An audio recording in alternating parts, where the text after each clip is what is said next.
On a trouvé ces immenses espaces d'allées dont vous avez peut-être entendu parler et que vous allez voir tout à l'heure. Peter Youd est l'archéologue qui dirige les fouilles. Depuis 2013, aidé de quelques étudiants et bénévoles de l'association du site, le scientifique souhaite partager les avancées de ses recherches. Selon nos informations, c'était la capitale des Arvernes, c'est la ville de Vercingétorix. Les Romains, ils ont dit qu'il est né ici à Gergovie. Voici donc le cœur de la ville de Gergovie, 3000 mètres carrés de dalles de basalte. Leur disposition a entre autres permis de vérifier l'hypothèse du scientifique. Gergovie était une ville administrative.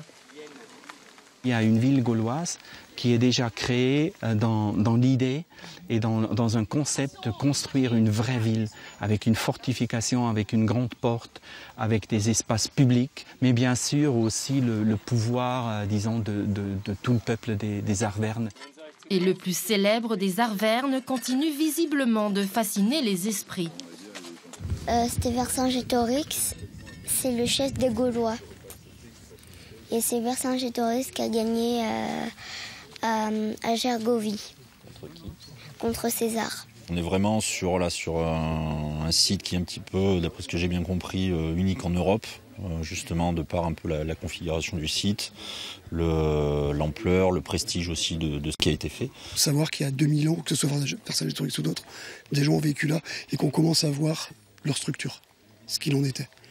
Et que c'est passionnant dans le sens où c'est émouvant, je trouve. C'est très très émouvant.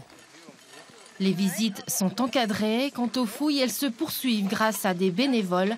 Gergovie est encore loin d'avoir livré tous ses secrets.